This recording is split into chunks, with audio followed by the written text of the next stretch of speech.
Everybody's so quiet, you know they're in church.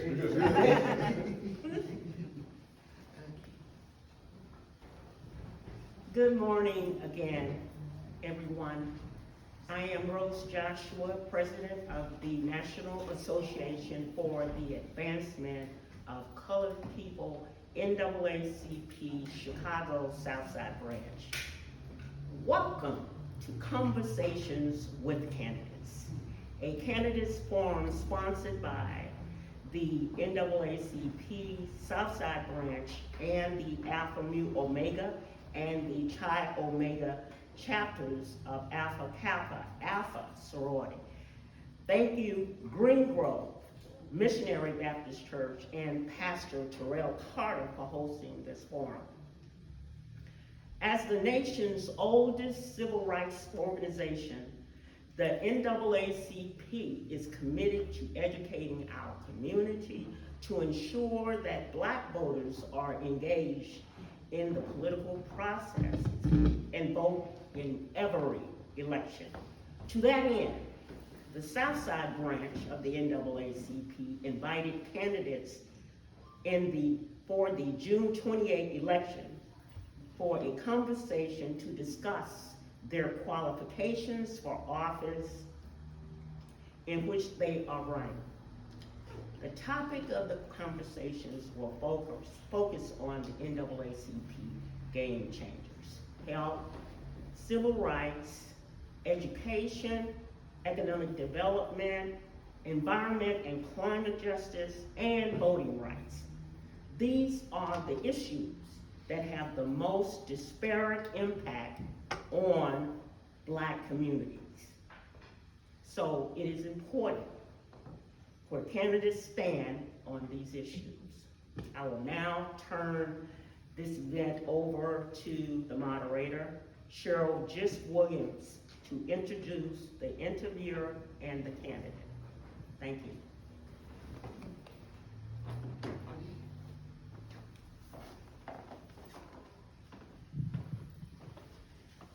Thank you, President Joshua.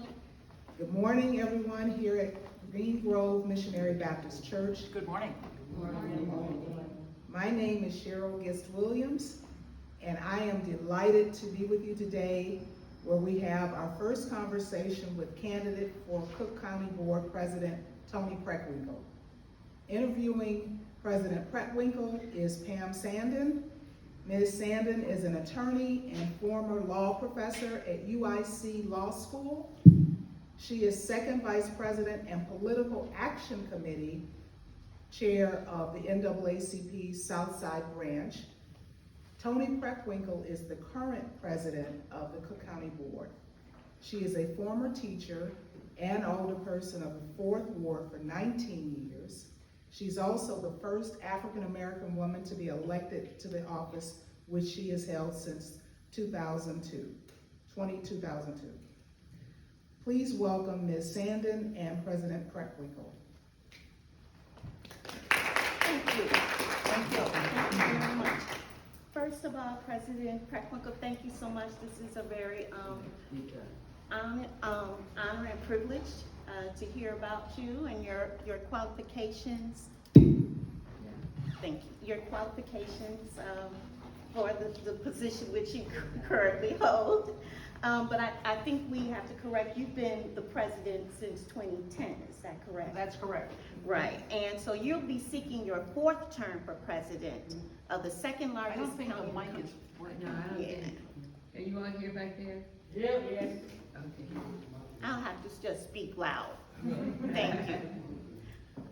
So you'll be seeking your 4th term. That's correct. As president of the second largest county in the country. And as president of the county, your office covers public health, the correctional system, policing, the court system, transportation, infrastructure, and the Forest Preserve District. Have you had to shift your focus and priorities in the last 12 years that you've been president, in which you, and what triggers a change in focus for each term? Well, when I came into this job in 2010, we were facing a real fiscal crisis in the county. We had almost $500 million financial gap to close in our budget. And that was a tremendous challenge, and I had to talk to each of the separately elected officials and tell them they had to cut their budgets 15%, which did not go over very well, let's put it that way. Walk in the door as a new person and sit everybody down and say, we're gonna work with you to cut your budget 15%. Over the next several years, the gap we had to close declined. The next year, it was about 400 million, 396 I recall. So it went from $500 million, 500 million to about 400 million, and gradually, over the next couple of years, it diminished considerably. The gap we have to close this year is about 20 million out of an $8 billion budget. So we're in a pretty good place. So the first challenge was fiscal, and I would say in my first term it was fiscal. And the second term, having dealt with the fiscal challenges, we had to look at the other parts of county government and try to figure out what were the most important things to do going forward. We were blessed at that time to have, as head of our healthcare system, Dr. Raju, and he told us that we needed to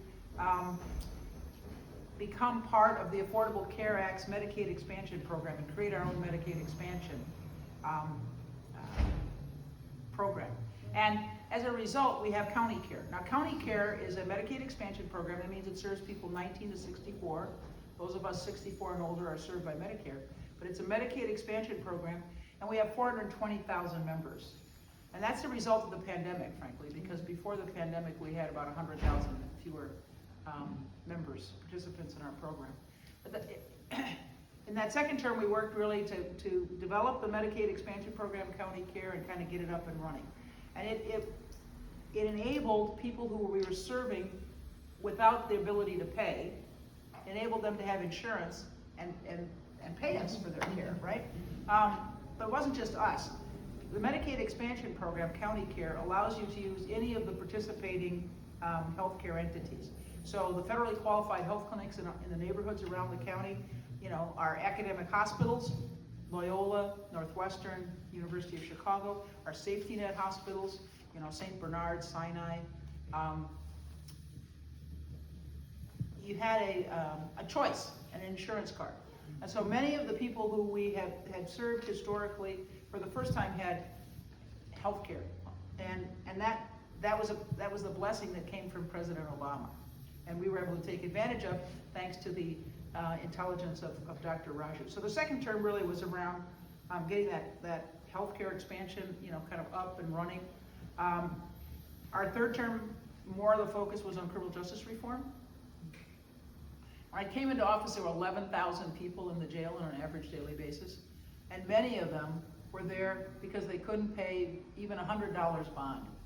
And they had been charged with things like shoplifting or low-level drug offenses or not paying their child support.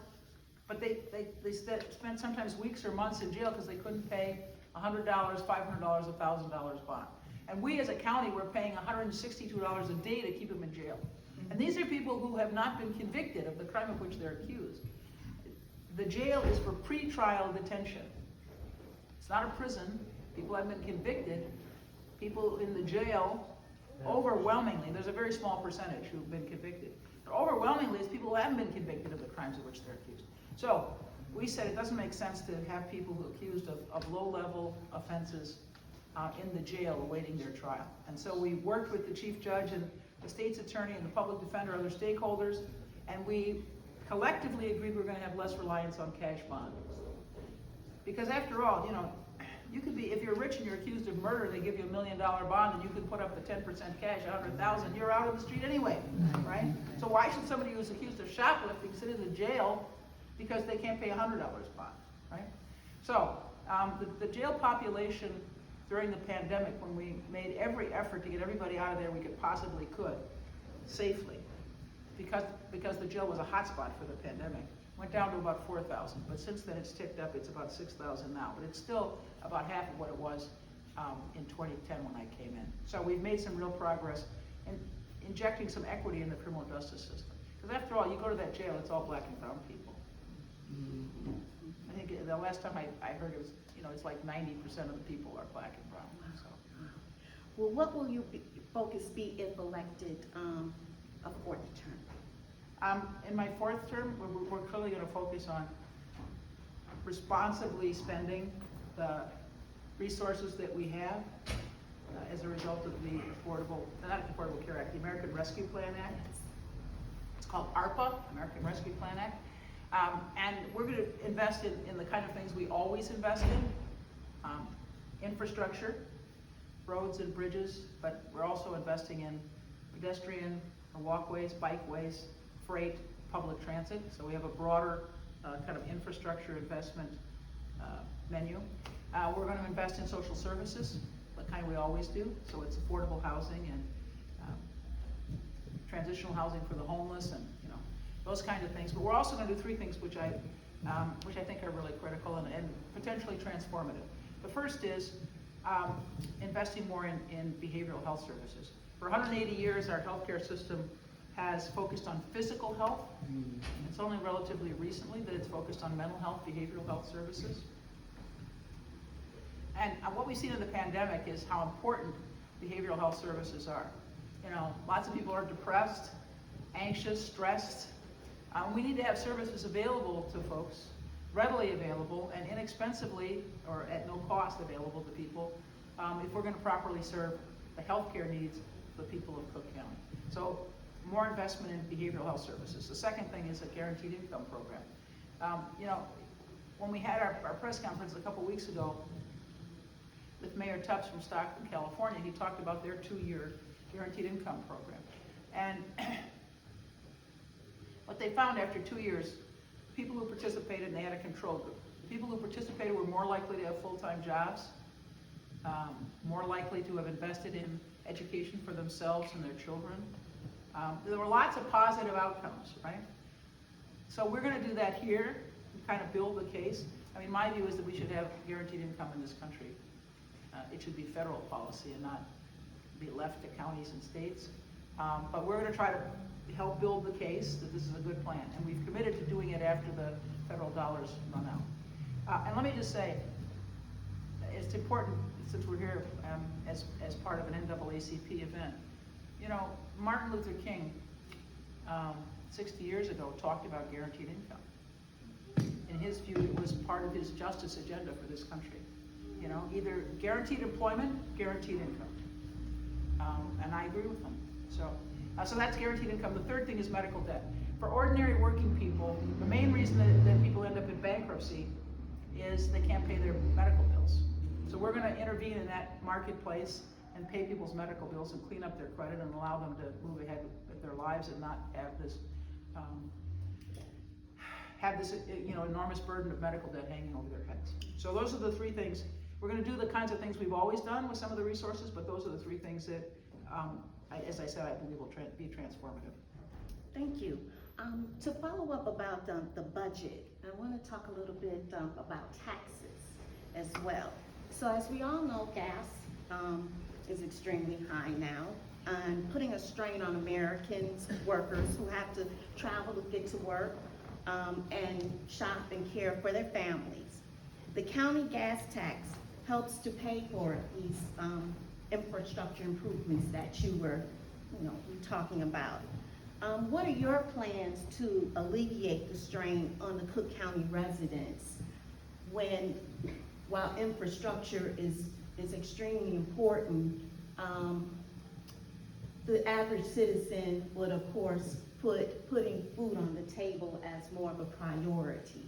So how do you balance that and to the citizens of the Cook County to help them understand why the gas tax is important? Well, I think this is an extraordinarily difficult moment. First of all, we're still struggling with the effects of the pandemic. I talked about the sort of social emotional impacts. Clearly there have been economic impacts as well. People lost jobs or had reduced hours. So it's been a very, very challenging time. However, I don't believe that it's an appropriate thing to do to reduce the gas tax. First place, it's pennies on the gallon.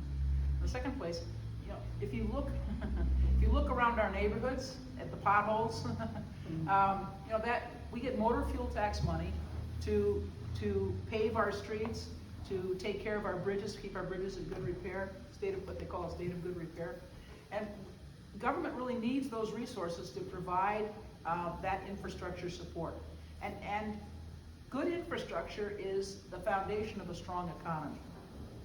If you think about it, the parts of the world that don't have good roads, that don't have, railroad lines, that don't have good air access, those are the parts of the world that are most impoverished. So if we don't have good infrastructure, if we don't have, good roads, if we don't have good surface transportation access, we're going to be in a very difficult place. And over time, and I can't tell you how quickly, gas prices are going to decline.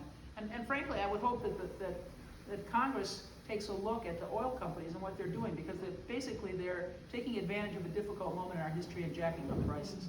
So it's price gouging as much as it is supply chain issues and other things that it's been attributed to. Okay, thank you. Let's turn to economic security. That is one of the pillars of the NAACP Game Changers. While America is not in a recession, runaway inflation, stagnant wages, food shortages, and rising interest rates and geopolitical turmoil could quickly lead us to that result. What policies are you implementing, or will you implement, that will allow Cook County residents the opportunity to have some sense of economic security? I wish it were within the power of local governments to impact the global economy, but it's not there. I always tell people, I didn't get a magic wand when I got this job. And the President of the United States is being challenged by inflation and is trying to do the best he can to deal with it. But these are sort of macroeconomic challenges that we face. What we're doing is the kind of things, as I said, we've always done. Supporting affordable housing, supporting organizations that help people who are food insecure. So the Chicago Food Depository, we've worked closely with them throughout the pandemic, provided support for them. So, what it's called, Greater Chicago Food Depository. So we've worked with those who are trying to deal with food insecurity. We work to try to provide affordable housing. We work with organizations that provide social services across the county. We've always done that. We serve on the board of CEDA, which is Chicago Economic Development, Administration, which works with the LIHEAP program, Low Income Housing Energy Assistance Program, and now the Water Energy Assistance Program. So we don't do direct service delivery ourselves, but we support a variety of community-based organizations that do this work. And in our work, for example, around guaranteed income or around medical debt, we're trying to be models, hopefully, on which federal action can be based. Thank you. Let's turn a little bit to criminal justice system and violence. So most of the counties dealing with crimes usually happens after it takes place through the Cook County Sheriff, the correctional system, and the court system. Do you think the county should get more involved with defendants before they have to engage with the county court system? And if so, what can the county do to help stem this violence? All right, so when I was elected in 2010, as I said, we spent the first few years trying to get the finances in order. Because if you don't have your financial house in order, you can't do much of anything else. But very quickly, we moved, as I said, to criminal justice. And in 2013, we began getting all the stakeholders together.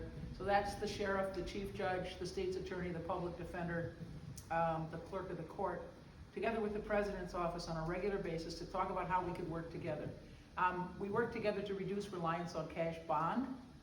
And we worked together to try to figure out, what else we needed to be doing. And so the county, we decided we would put money into community-based organizations that do violence prevention work, that try to keep people who've been in jail or prison from returning to those systems.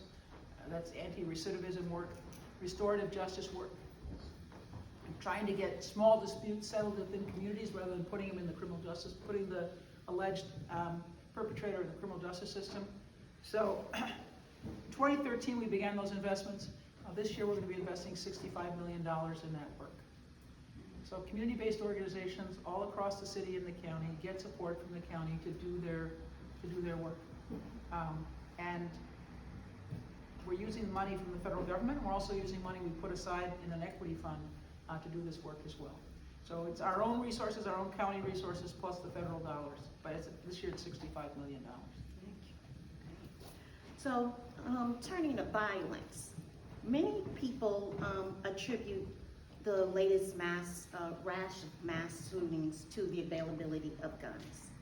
And although the purchase of guns and licensing of guns is generally a state issue, how has the county addressed gun violence crisis we're experiencing here in Cook County?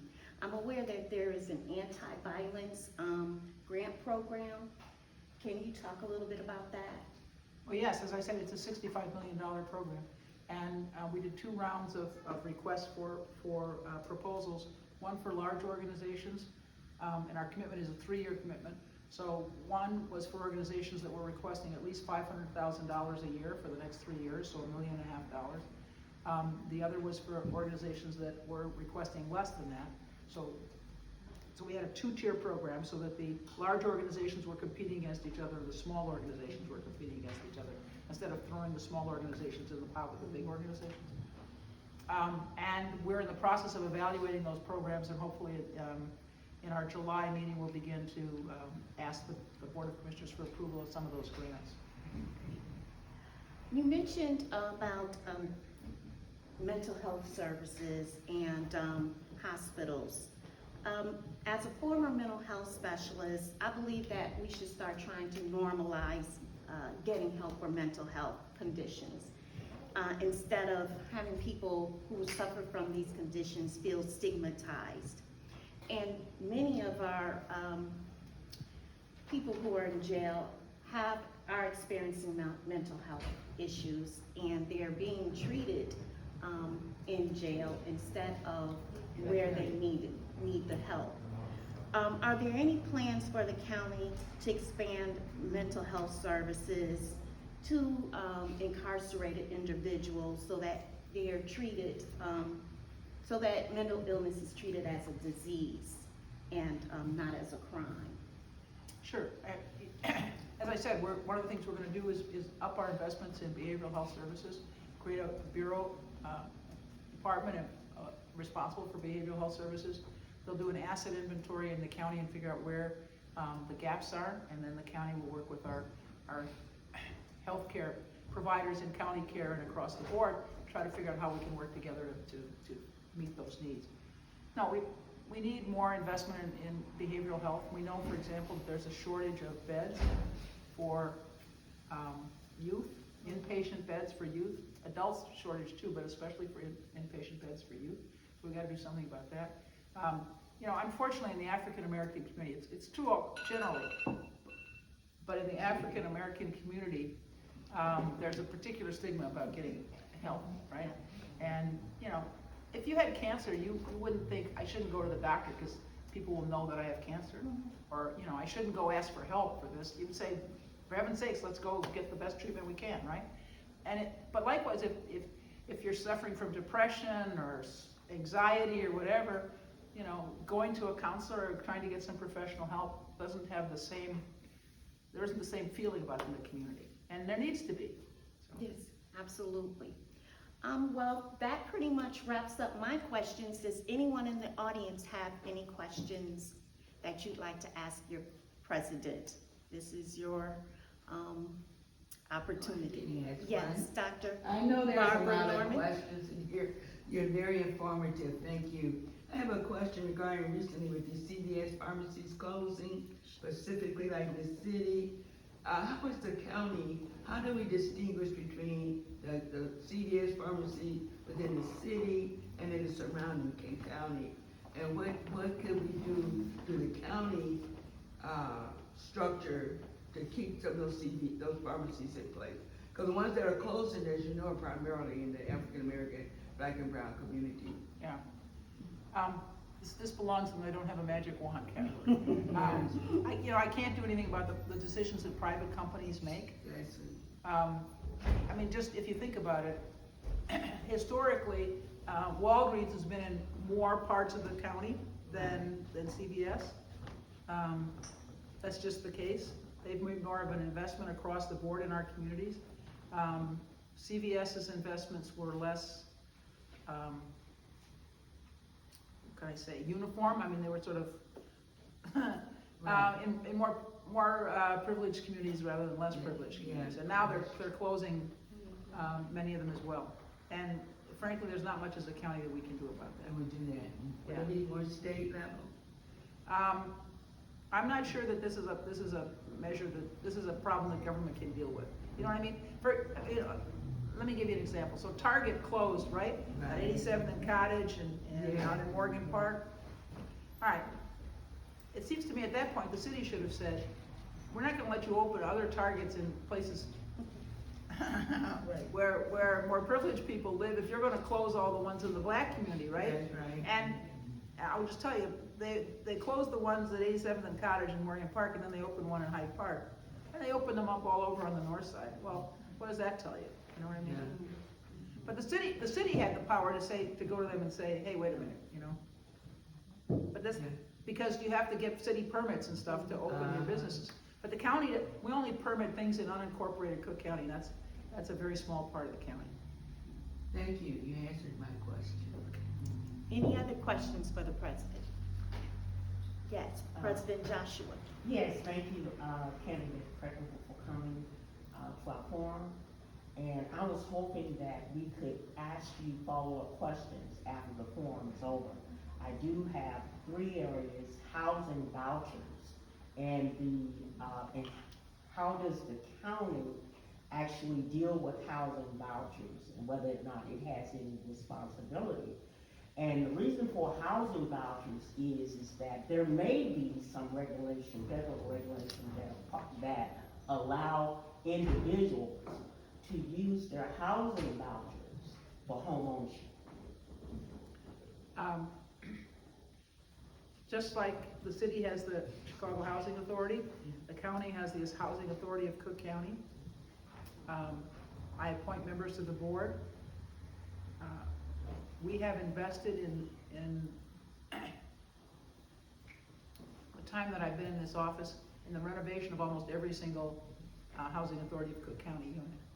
We had an existing housing stock that where there was a lot of deferred maintenance and hadn't been cared for over time, so we invested in that stock of affordable housing.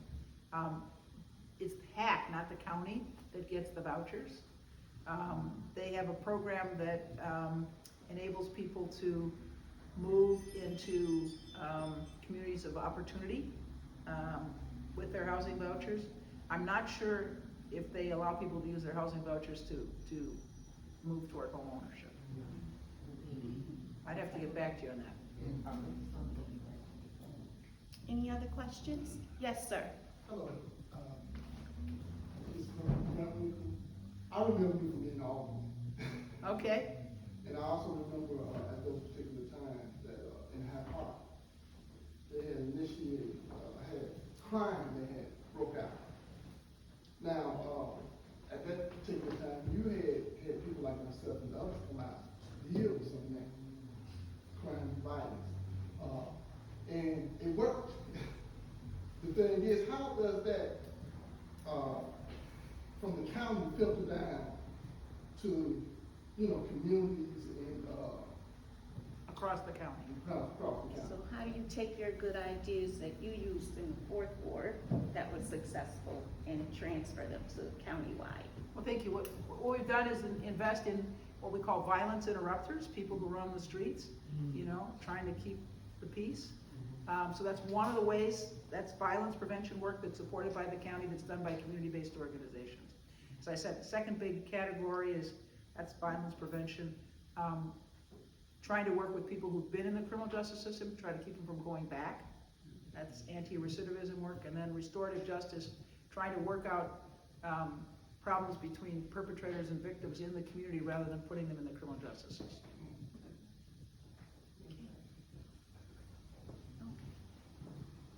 I'm very grateful that you gave me an opportunity to share my vision for the county and past work, and I hope for your support. So thank you. Thank you. Thank you, Ms. Senden and President Preckwinkle. We hope the audience found this conference